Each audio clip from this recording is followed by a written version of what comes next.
Dur, dalam upaya mencopot Anda, siapa orang yang paling bertanggung jawab atas pencopotan tersebut menurut Anda? Dua. Siapa? Amin Rais dan Megawati. Mengapa? Ya, tanya sana dong, gue tanya. Pak Harto itu orang pinter loh. Jasanya bagi bangsa ini besar sekali walaupun dosanya juga besar. Nah, satu pemandangan yang kurang elok, Gus. Anda keluar memakai celana pendek dan kaos oblong. Banyak orang bilang itu tidak pantas sebagai presiden Anda tampil seperti itu. Kenapa Anda tampil seperti itu? Saya itu supaya saya nggak dianggap presiden. Saya di dunia ini yang pantas pemimpin Indonesia ya, yang pantas jadi musuh saya cuma satu, Mas. Siapa itu? Pak Harto. Jadi, Gus Dur, tadi itu ringkasan dari peristiwa detik-detik terakhir Anda mengundurkan diri atau mundur atau dimundurkan. Nah, apakah sampai sekarang Anda dilengserkan? Apakah Anda masih tetap sampai saat ini tidak menerima dan menganggap itu tidak sah? Oh, nggak bener, nggak sah emang. Itu proyek politik dari MPR, karena itu Amin Rais tidak merasa perlu memberitahu saya. Iya, tapi begini Gus, setelah Anda merasa itu tidak sah, tapi toh kenyataannya Gus Dur digantikan oleh Megawati, kemudian sekarang kita punya presiden namanya SBY, semua berjalan normal saja. Lalu apa negatifnya bagi bangsa dengan pencopotan Anda tadi? Bukan soal bangsa, ini soal hukum. Saya dilengserkan secara politis. Secara hukum belum pernah dibuktikan saya bersalah. Yang bersalah bahkan pansusnya DPR yang dipimpin oleh sekarang Menteri Sosial Bakhtiar Hamzah. Yaitu menurut undang-undang pansus-pansus itu harus tutup pintu supaya nggak didengar orang dari luar. Tapi oleh Bakhtiar Hamzah dibuka 10 cm, di situ berjejer-jejer lah tipnya wartawan. Nah kan, jadi semua yang ada dalam sidang diketahui dunia luar. Itu pula yang membuat saya, oh ya kalau gitu mereka maksudnya melengsarkan saya dengan segala cara. Hukum nggak hukum. Tapi sesudah itu apa upaya yang Anda lakukan? Nggak ada. Sebab penakut bangsa ini. Kenapa Anda bilang penakut? Bangsa ini penakut karena tidak mau bertindak kepada yang bersalah. Akhirnya nggak ada yang ditindak toh. Tapi sekian tahun sudah berlalu Gus. Untuk apa rasa penasaran, perasaan? Saya nggak pernah itu terserah bangsa Indonesia. Saya itu memaafkan semua sampai istri saya marah kepada saya karena saya pergi ke rumah Megawati. Tapi kenapa Anda lalu ke Megawati kalau memang Anda marah dan kecewa? Saya nggak marah, yang mestinya marah itu bangsa ini. Mereka diem aja lah, kenapa saya jadi ribut? Saya nggak mau ribut. Baik, Gus Dur. Tapi disuruh memandang itu benar nggak bisa dong. Orang kan ada batasnya. Antara benar dan salah. Jadi yang benar dalam hal ini istri saya.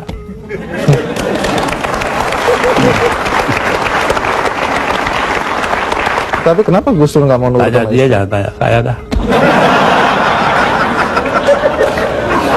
300.000 orang Mas tanda tangan supaya saya jangan berhenti jadi presiden, tahu?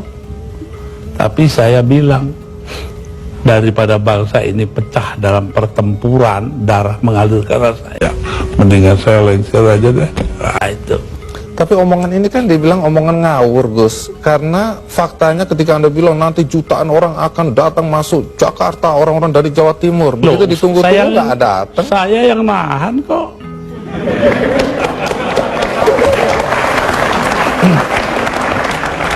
Jadi kalau nggak ditahan sama Gus Dur, datang lah beneran itu ya? Bukan begitu, artinya tetap saja kebenaran kita pertahankan, tapi sikap kita itu jangan sampai bangsa ini perang saudara. Dan itu pengorbanan Anda? Nah, bagi saya bukan korban, biasa aja. Nah, satu pemandangan yang kurang elok Gus, Anda keluar memakai celana pendek dan kaos oblong. Banyak orang bilang itu tidak pantas sebagai presiden Anda tampil seperti itu. Mengapa Loh. Anda tampil seperti itu? Lah ya itu supaya saya nggak dianggap presiden. Terus manfaatnya apa dengan dianggap tidak sebagai presiden? Loh, orang dingin hatinya, nggak jadi marah. Tapi Gus Dur, dalam upaya mencopot Anda, siapa Orang yang paling bertanggung jawab atas pencopotan tersebut menurut Anda? Dua, Siapa? Amin Rais dan Megawati. Mengapa? Hah? Tanya sana dong, gue tanya. Nah, kalau memang Megawati dan Amin Rais dianggap orang yang paling bertanggung jawab atas pencopotan Anda, apakah Anda dendam sama mereka? Lah, ngapain dendam sama Amin? Artinya Gus Dur sudah melupakan itu, sudah memaafkan. Maafkan, lupa sih enggak. Nah, pernahkah setelah peristiwa ini, apakah itu Megawati atau Amin Rais datang ke Anda untuk meminta maaf? Nggak ada. Mereka merasa dirinya benar, ya sudah. Besok-besok akan terbukti oleh bangsa ini sendiri. Pernyataan ini agak bertentangan dengan kenyataan bahwa kelihatannya Gus Dur sama Pak Amin Rais sama Ibu Megawati akur-akur aja, rukun-rukun aja. Saya di dunia ini yang pantas pemimpin Indonesia ya, yang pantas jadi musuh saya cuma satu, Mas. Siapa itu? Pak Harto. Artinya Tapi apa itu pun saya hari raya masih ke sana.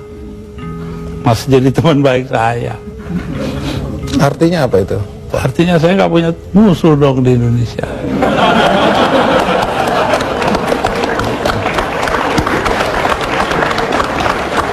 Ada satu hal, kita banyak mendengar bahwa teman-teman dekat Anda dulu menyesalkan kenapa Anda jadi presiden. Anda sebenarnya lebih layak menjadi guru bangsa, nggak usah ikut campur dalam perpolitikan yang nggak jelas itu. Saya diperintah oleh 5 orang sesepuh saya. Itu saja, kalau mereka memerintahkan apa saja masuk api, masuk api. Tanpa perlu berpikir. Tanpa perlu berpikir. Kenapa begitu? Loh, Selain sesepuh saya itu, ini orang pesantren disuruh nurut orang tua. itu nggak bisa ditawar itu Gus. Nggak bisa ditawar. 5 orang itu, saya nggak sebut namanya. Gus Dur, dalam 20 bulan sebagai presiden, prestasi apa saja sih yang sudah dicapai? Saya itu menjadi presiden di saat Indonesia menghadapi bahaya akan terurai. Kelompok-kelompok separatis ada di mana-mana. Jadi saya berangkat keliling-keliling dunia itu 80 kali dalam 20 bulan. Jadi 4 kali 1 bulan. Itu tugas saya cuma satu. Apa?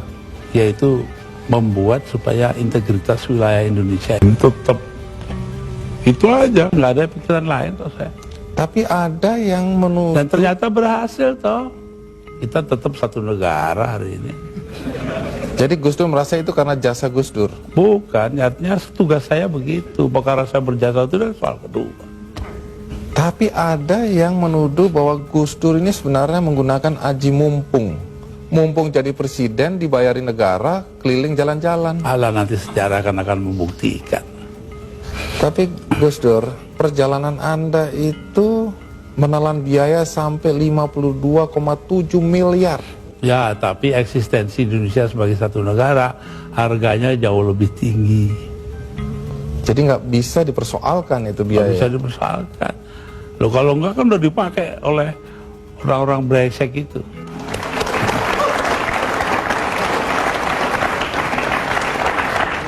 Salah satu yang masih menjadi perdebatan sampai sekarang adalah ketika Gus Dur membubarkan Departemen Sosial dan Departemen Penerangan.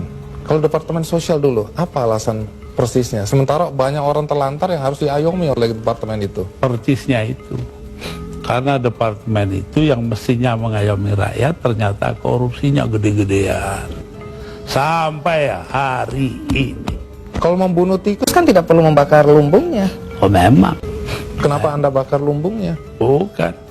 Karena tikusnya sudah menguasai lumbung.